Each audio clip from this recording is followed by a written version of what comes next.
Hey, Slater Crusaders, America's the greatest country in the world. Welcome to our special 2020 Election Day chaos.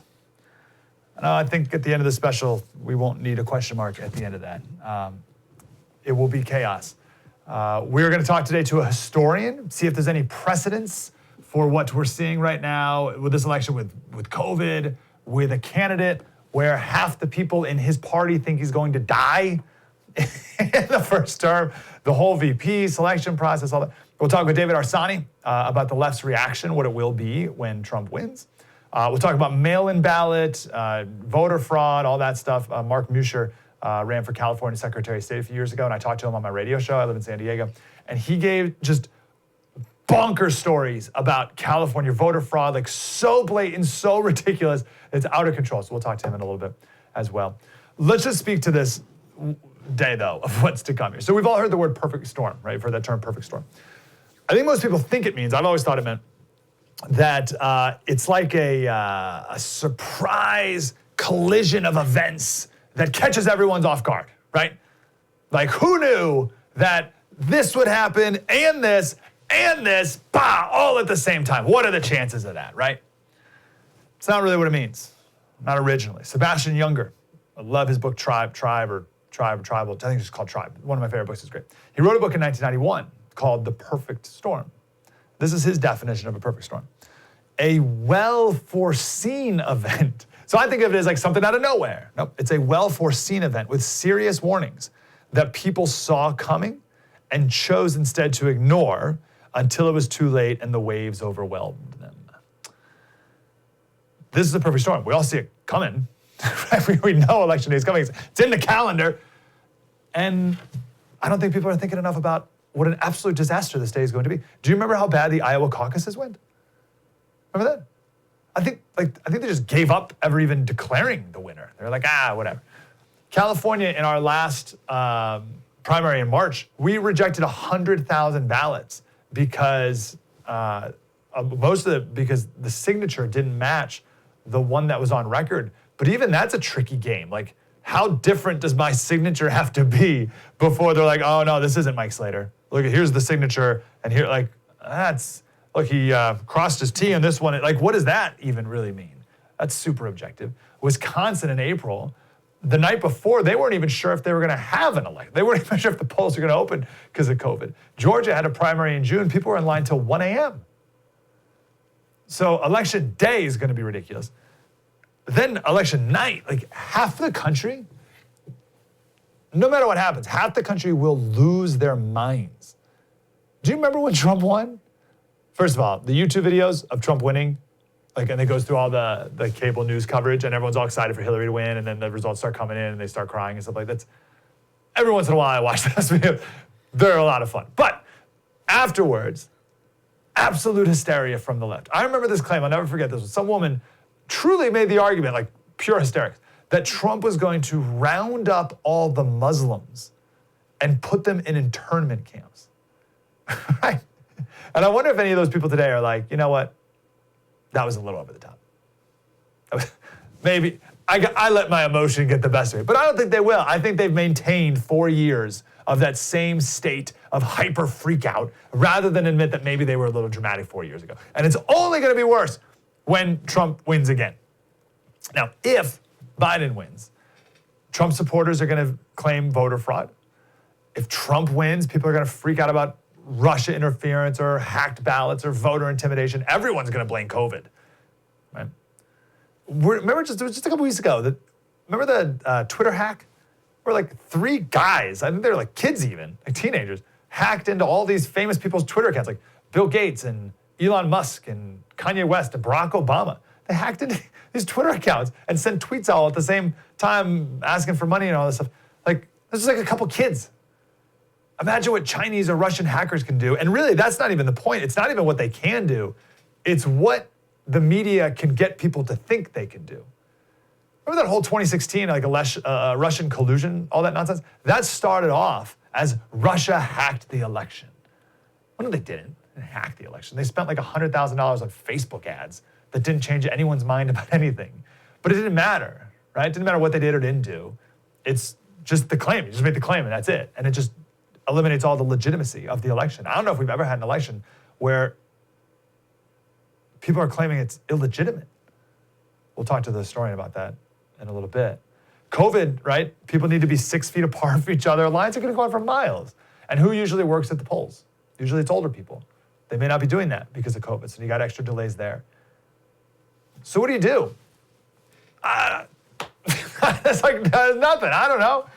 I want us, at the very least, just to be emotionally prepared for what the heck is going to happen here. And that's the point of this special today. And I say emotionally prepared for November 3rd, but we're not going to know who won that night. Forget that. We may not know till December. Prepare for that. California, it takes a long time to vote, to count California's ballots. It takes about a month. And shockingly, the last few elections, Republicans will be in the lead on election night, and then give it time, and the Republicans always end up losing in the end. So imagine November. Just think about the month of November. No one knows who the president is that night. And then every day, every hour, there's going to be updates on the votes coming in and where they're coming from and what it looks like and how close it is and who's suing who and all this stuff. Oh my gosh, it's going to be awful. November is going to be awful. And we're not going to know who the president is. And all these riots right now, it's just setting the stage for when Trump wins. You're going to see a lot more people joining in. And people are going to say, oh, we tried. This is what the left's going to say. We tried to fight back against the president peacefully. We tried to be reasonable. We tried to report the facts. And look, he still won. There's still racist among us. The only recourse we have now is violence. And it only takes a small percentage of people to lose it and cause chaos. And you don't think the media is going to egg it on? So, anywho, November is going to be awful. And a nice little cherry on top of 2020, right? So we're going to break it all down next. Get prepared for it. We're going to start off with a historian. Is there any precedent to any of this? Maybe there is. And if so, maybe that can give us some comfort. That's our special. Election Day Chaos. Mike Slater, spread the word.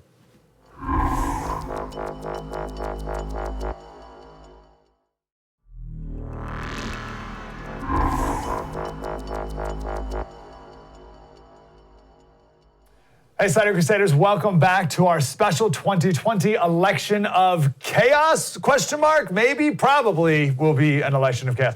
I want to get our historical perspective here from David Petrucia, author of many, many books about presidents and elections and baseball. 1920, the year of the 6 presidents, is an interesting one because it was 100 years ago, and it was Woodrow Wilson, Harding, Coolidge, FDR, Hoover, and Teddy Roosevelt all running for president in 1920. That's a ridiculous time, and I didn't know that, so I look forward to reading that book. Anyway, David, how are you, sir? Good to talk to you.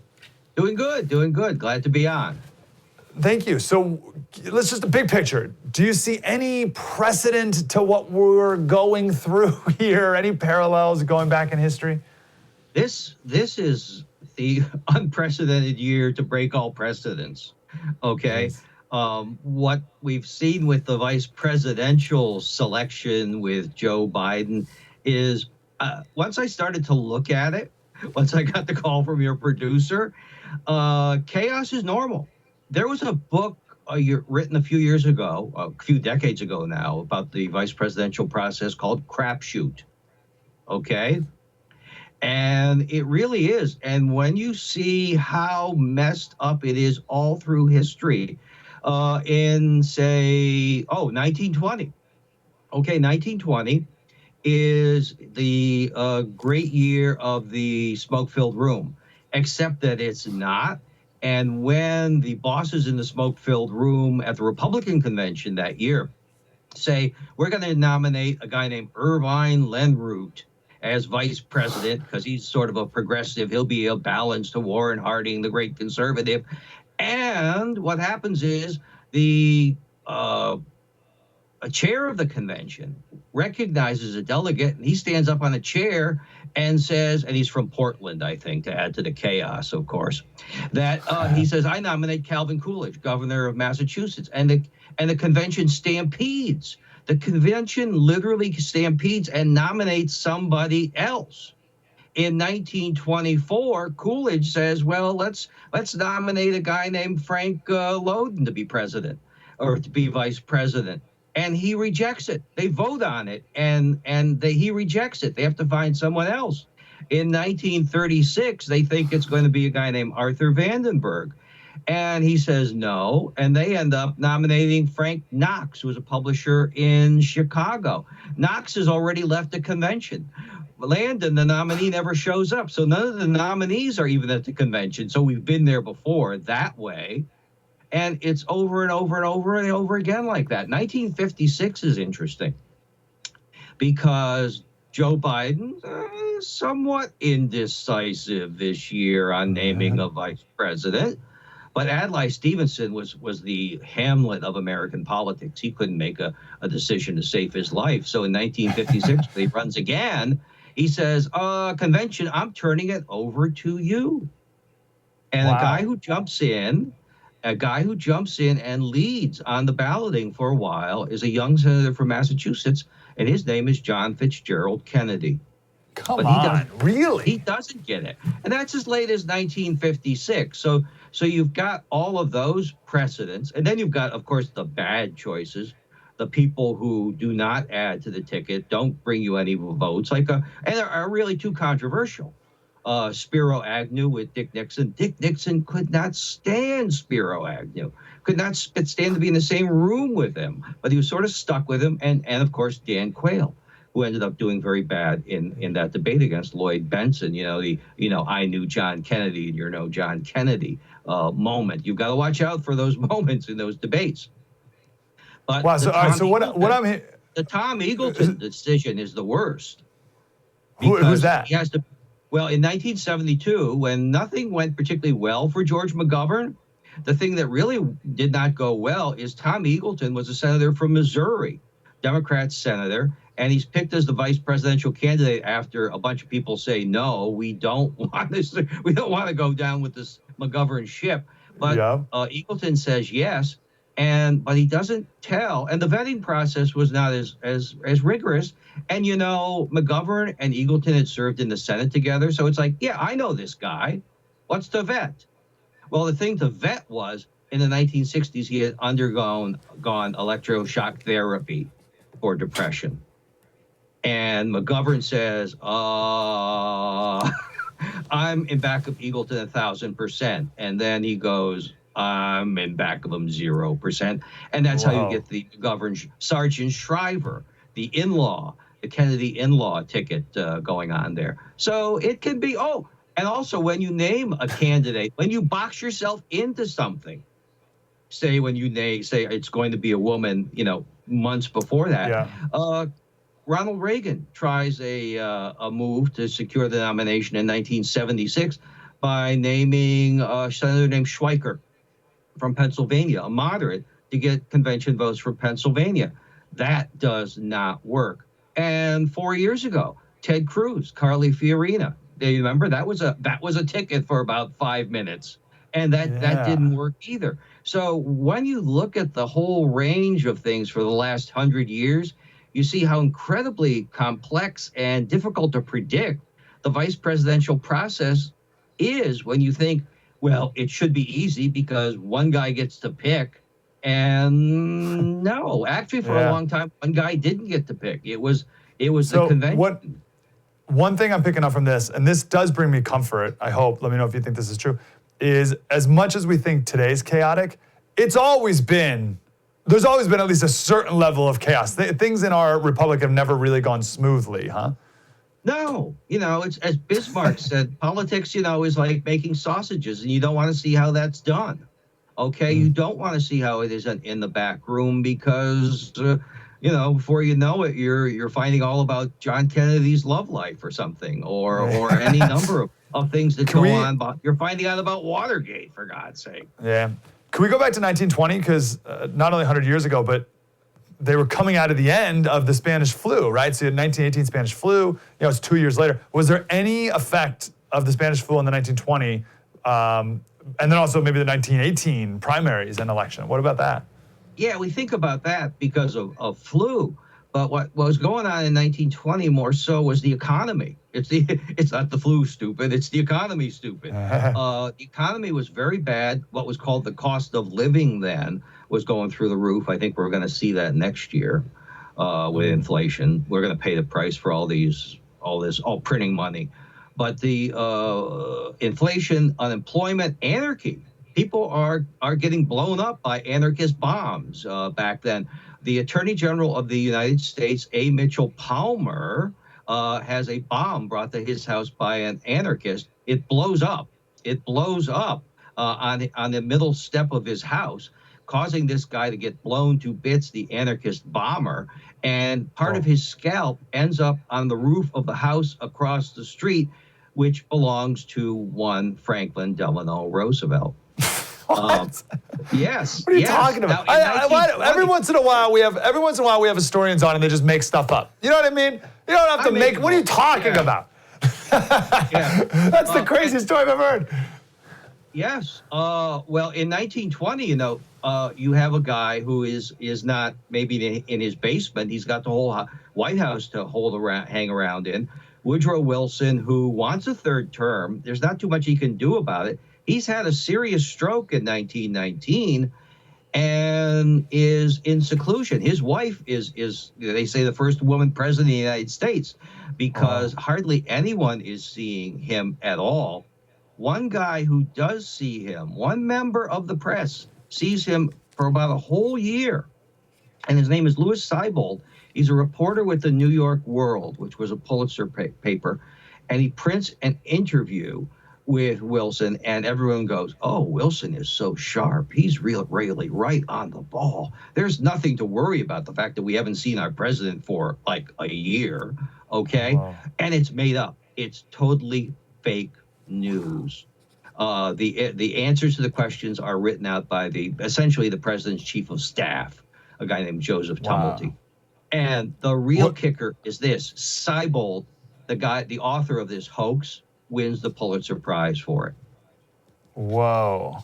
Wow. That's amazing. That was 100 years ago. It's the same thing today. And Jill Biden may be the second woman president. Last question for you, David, because we can talk forever, but I want everyone to buy your books.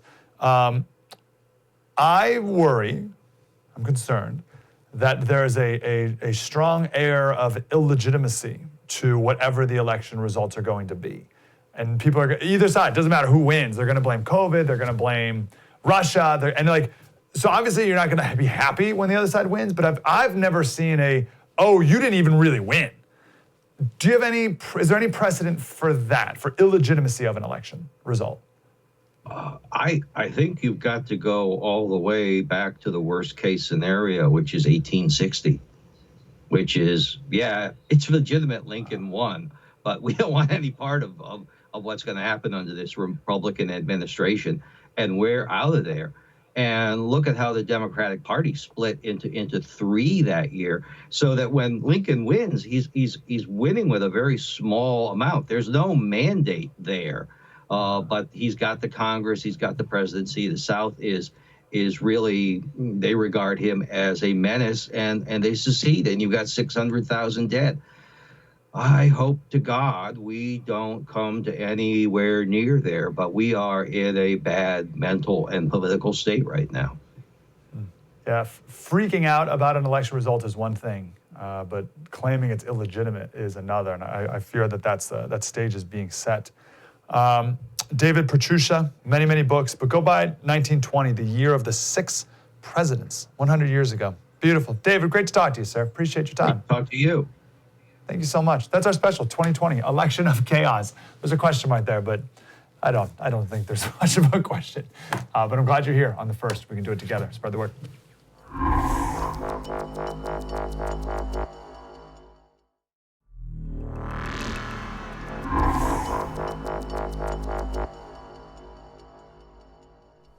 Hey, Slater Crusaders, welcome back to our special Election Day chaos.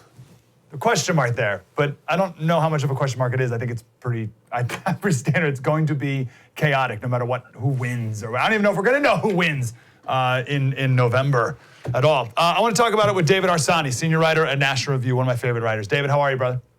I'm well. How are you? Good to talk to you. So real quick, the other day, Biden, of course, Kamala Harris. What's your hot take on Kamala Harris as the choice? My hot take is probably the same take a lot of conservative writers had, is that, she's one of my least favorite candidates. I think she's basically an authoritarian. As a sort of libertarian-leaning person, there really isn't any part of her agenda that I like. And I'm not sure that she's very helpful for Biden, though I think she might marginally help excite some Republicans who weren't fully on board with Trump. Not to say they'll be fully on board now, but I think she's a pretty big target as we move forward. What do we think about her authoritarianism when it comes to just like her mindset? I mean, we can look at her policies, I guess, but like, just what's her her worldview, I should say? Yeah, I mean, her worldview is that is that she abuses her power to get her way, either when it comes to politics or when she was an attorney general or when she was a prosecutor. A lot of people I see now, pretend that you can't be hard left and also be authoritarian when it comes to police powers. I'm not sure these people understand the history of hard leftism and how it works. I think those two things comport well with each other. So, she's a politician and she'll say whatever she needs to move forward. Another way we can talk about her authoritarianism, I think, is in the way that she will completely destroy people with smears and innuendos, or not even innuendos, just smears in their personal life. She basically accused Joe Biden of being a rapist, and she said she believed his accusers, and she called him a racist, or insinuated very strongly that he was. She was the one who, during the Kavanaugh hearings, put the gang rape allegations into the congressional record. I mean, she will stop at nothing when it comes to her to attaining power and to getting her way. At least that's how I view her. Yep, and if she wins, she'll be president, surely, which is pretty wild.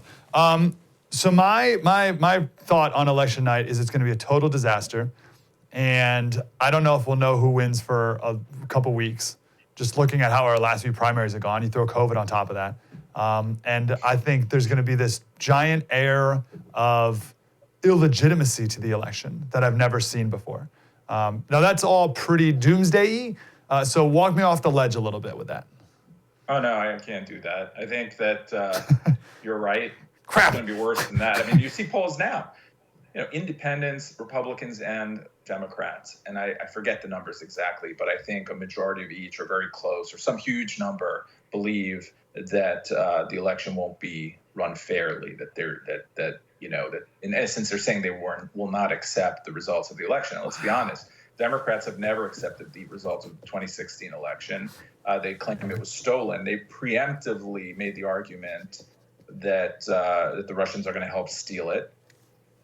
On the other hand, you have Republicans who aren't going to trust the mail-in ballots, and there's some reason to be worried about that we see in New York and elsewhere, as you mentioned, but they'll believe that there was cheating as well. So that does not bode well for the future. I think when one of the things that we used to do most often was, that makes the American system stable, is that we trust the transition of power, that we generally allow it to happen. I think there are a few examples like 2000 where there were big fights over it. But if that doesn't happen this time, that bodes poorly for our future.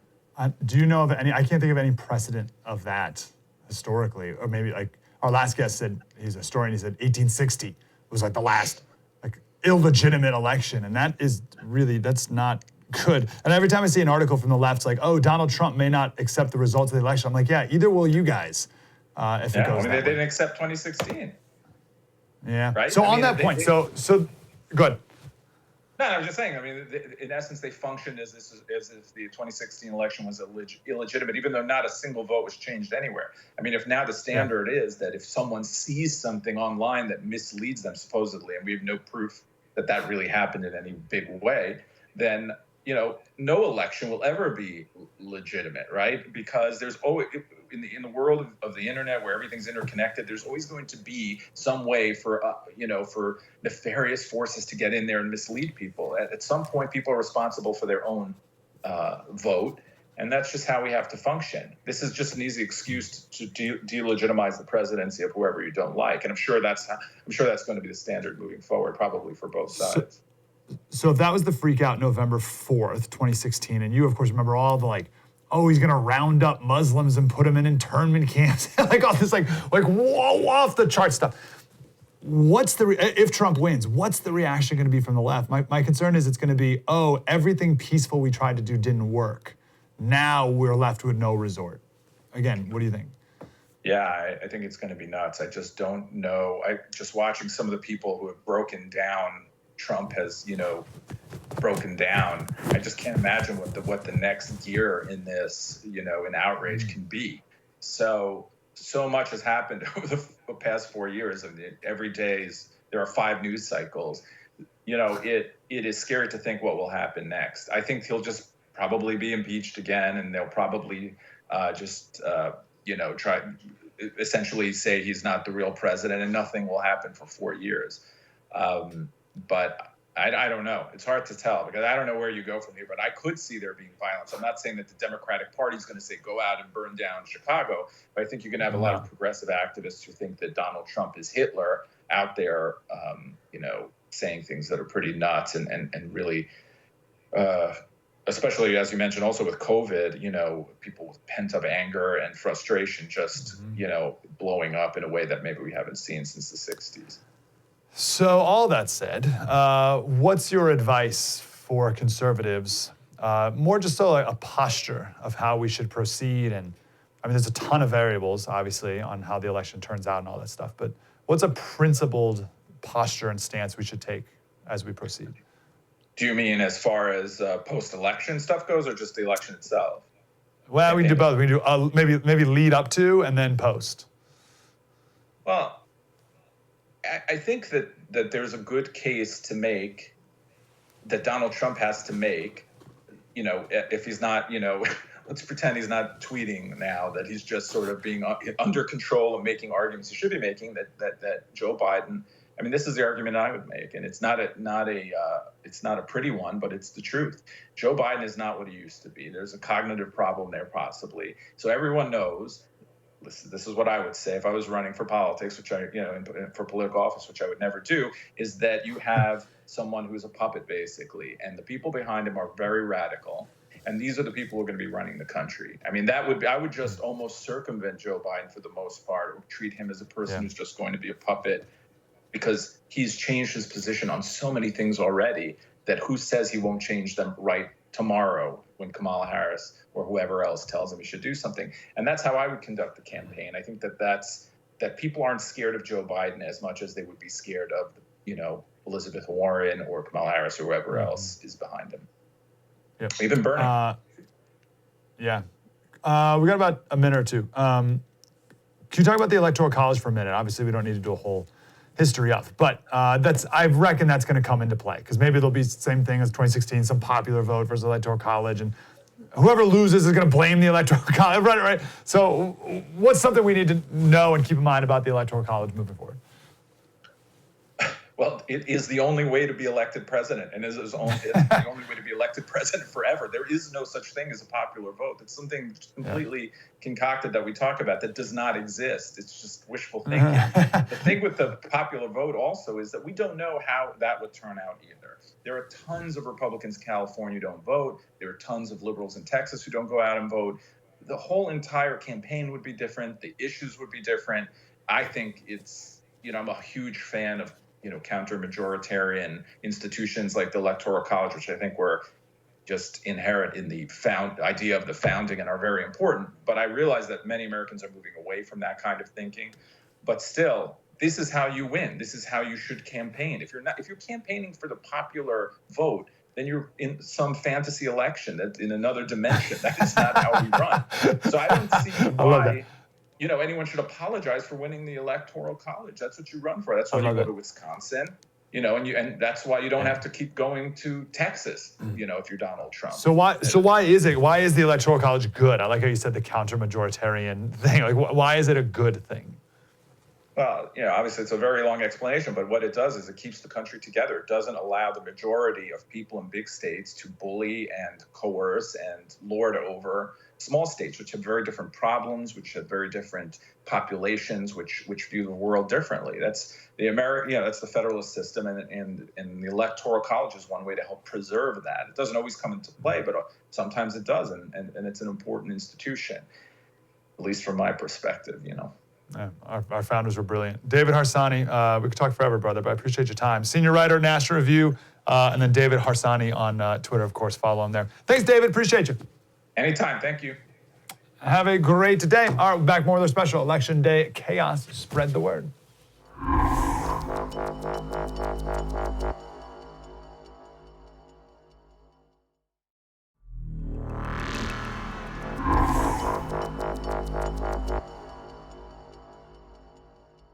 Slater Crusaders, welcome back to our special Election Day chaos. So when we decided to do this special, I thought back to an interview I did a couple years ago with Mark Moisher, who is running for California Secretary of State, who's involved with like all the voting related stuff. And I remember he just gave me the most banana stories ever about voter fraud in California. He's like, oh, we got to talk to Mark. And I'll tell you, last time I talked to Mark, he did not have this mustache. So he's even more awesome than last time we talked to him. Constitution and election law attorney at the Dillon Law Group. Mark, how are you, brother? Hey, I'm doing great. Thanks for having me this morning.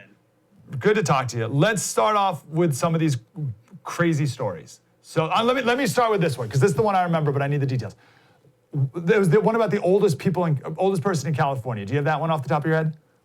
I haven't looked up the numbers in the last 2 years, but roughly speaking, the oldest person living in California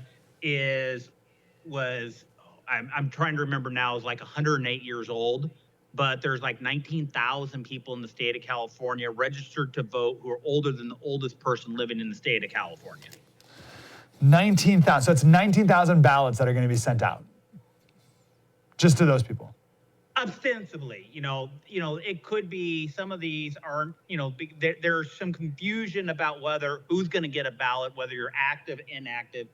This is just how many people are on the voter rolls. And one big concern is, and you saw this in the lawsuit a couple years ago with Judicial Watch of, 109% of the people registered to vote in Los Angeles County, which is why the county of Los Angeles is required to start cleaning up their voter rolls. And so, unfortunately, it's a 4-year process to clean up your voter rolls. And this spring, they started step number 1. So we're not going to see a lot of the results of the cleaning up of the voter rolls that they're mandated to do. And so that's where a lot of people have concern, is that there are a lot of bad voter registration. And just this week, we heard about a news anchor who now lives in Tennessee, who used to live in Vermont. And he received in the mail, not forwarded by the USPS, from the Vermont Secretary of State, hey, here's your ballot to vote by mail. And he's like, wait a second. You took the time to update my address to my Tennessee address, but you didn't even bother sending me saying, hey, we see that you now live in a different state. Would you like to unregister to vote? And so those type of things where you see Secretary of State's offices, and it's not just California, it's across the nation, where Secretary of State's offices go out of their way to transfer your voter registration, to change your address so that they can mail you your ballot. But they don't even bother sending you, hey, we see that you no longer live in the state. Do you want to unregister to vote? Wow, it's amazing. And you said 109% of the population of LA County is registered to vote? 109%? That's incorrect. It's 111%. I'm sorry about that. Wow, unbelievable. Okay, what's the biggest opportunity for fraud in, we're in California, right? But it's nationwide. But in California, what's the biggest opportunity for fraud when it comes to mail-in ballots? With mail-in ballots, there is at least some level of inspection that goes on where they look at your voter registration signature and they look at your signature on the ballot. But as many people will say, they're looking at maybe a signature every 2 seconds. I guarantee you that if I had somebody coming in to examine a signature for a court case, they're going to spend 15, 20, 30 minutes looking for commonalities and stuff like that. And so one of the biggest concerns that people have is that the Secretary of State, the county register of voters, are in such a hurry to count all these ballots that come in that it's questionable whether they spend adequate time actually checking the signatures. And so as such, when you hear the stories of 90 people envelopes of 90 people being sent to the same address, or where you hear the stories of people registered to vote at non-existent addresses.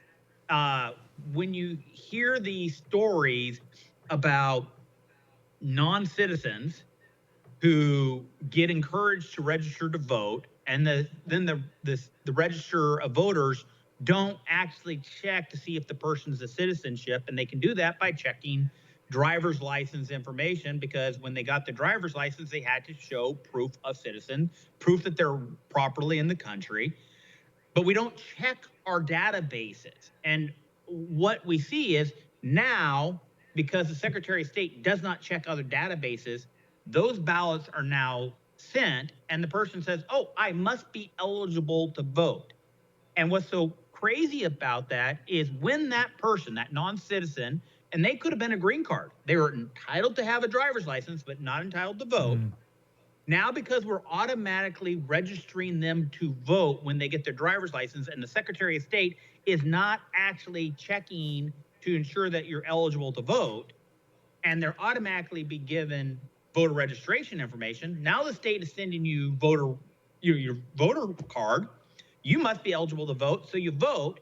And then when you go to try to become a citizen, you mark on there that, yes, I have voted, and now you're no longer eligible to ever become a United States citizen. So what you actually have is the Secretary of State, because of their sloppy work, they are actually depriving people of who are trying to do it legally. You're actually depriving people of their ability to become a citizen in the future. And I get those calls quite frequently, and there's not much I can do for them. It's a lot of paperwork and a lot of legal work to try to unwind that. Mark, we got a minute. All right, you mentioned all these bad things. In 1 minute, give me some good news. How can we overcome this? First thing I'd remind everybody is 1994 contract with America. Just by a slight bump of about 5% of evangelical Christians turning up to vote, we turned about 80 seats in Congress.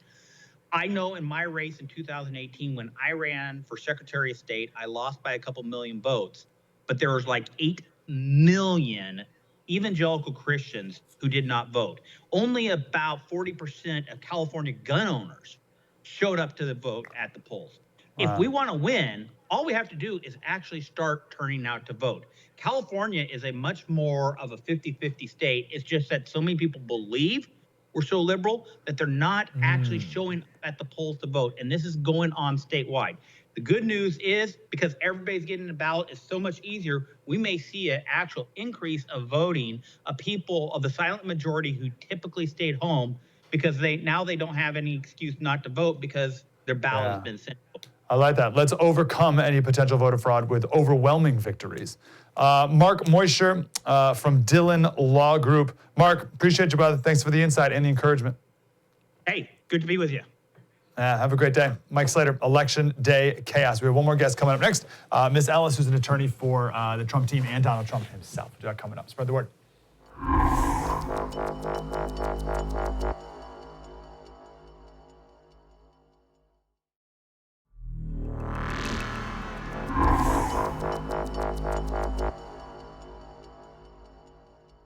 Hey, Slater Crusaders, welcome back to our special Election Day Chaos. I think we've proved the point that there's no need for a question mark at the end of that. It will be indeed chaos. Want to wrap up our special with Jenna Ellis, Senior Legal Advisor to Team Trump and an attorney to the President. Jenna, how are you today? I'm great. Thanks so much for having me. This is a really important issue, so I'm glad that you're dedicating this special to this so that people can actually be informed, because the mainstream media and the fake news, of course, want to continue to confuse this issue. Yeah, and just prepared, like intellectually and emotionally prepared for what it is going to be. Tell me about Nevada. What's going on in Nevada?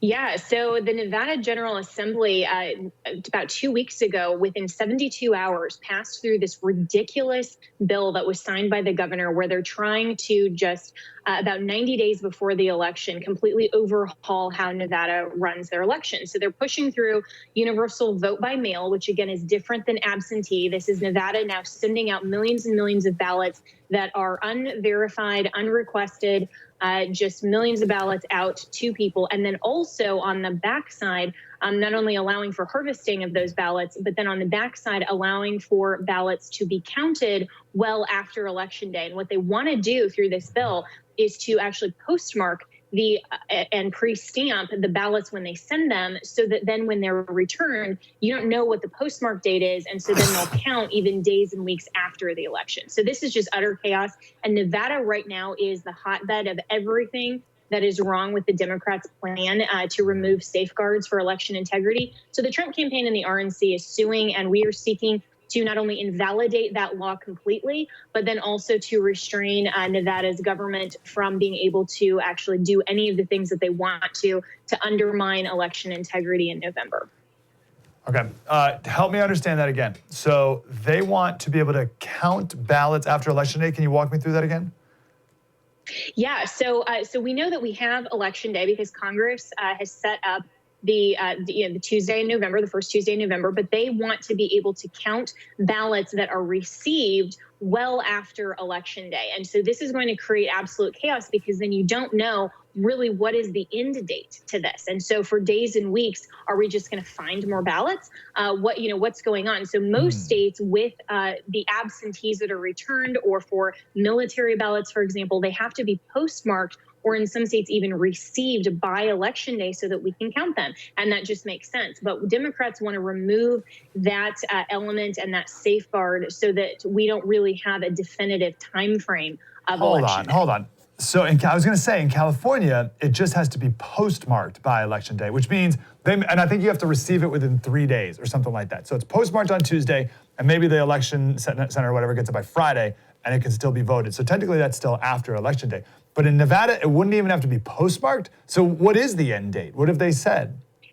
That's what we're not exactly sure of, and that's why Nevada is currently the hotbed of election integrity, because they're wanting to count ballots, potentially up to 10 days or even a few weeks after. But if they receive a lot of these pre-stamped ballots, then technically, even if they receive it, 2 or 3 weeks later, a month later, does it still have to be counted? Will we ever know what actually happened in Nevada, or are they just going to still continue to receive, supposedly these ballots that have been pre-stamped up until, 30/20? Where's the end date? Whoa, weird. Okay, tell me about Yes, Florida. it is. It's terrible. Yeah, I'd say. Tell me about Florida and why the media is spinning this like Trump is pro all of this in Florida, but nowhere else. Right. So the confusion, again, lies with the difference between absentee versus universal vote by mail. So absentee is me or you as a registered voter requesting our own ballot be sent to us through the mail, and then we fill that out, and we can either take it to a polling location and drop it off, which is best practice, or put it through the mail, never, ever, ever give it to a third party. That's ballot harvesting.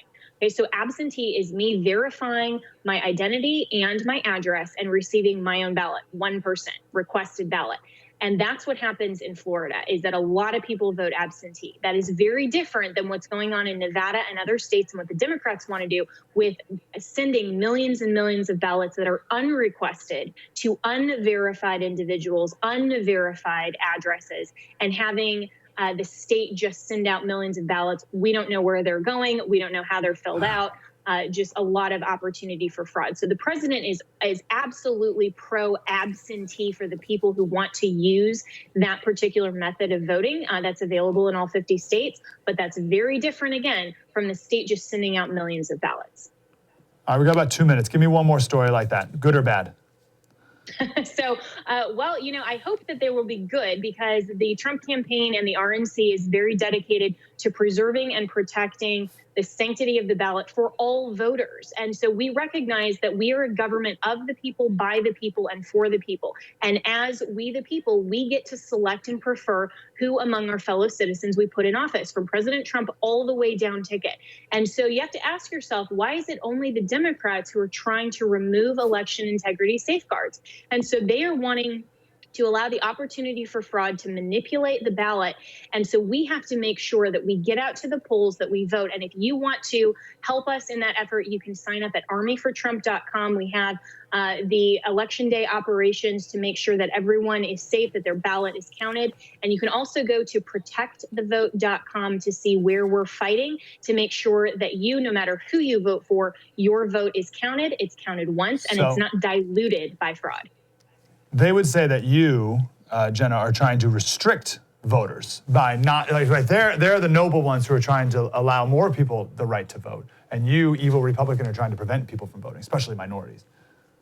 Yeah, well, the data just doesn't suggest that anyone has been disenfranchised by not receiving this whole universal vote by mail. And what is the element of disenfranchisement is that if there is a percentage, which it could be a high percentage, between even 3 to 20%, that's a huge percentage of false or fake ballots, or like we saw in Pennsylvania, I believe it was, that 1 out of 5 ballots were discarded. And so when you have that type of fraud that is diluting the vote, then that means that there are so many ballots that are either legitimate that are discounted, or are illegitimate and are counted and are diluting the vote. And so that's why we have to have just reasonable common sense safeguards, and everyone should be on the same page that election integrity matters.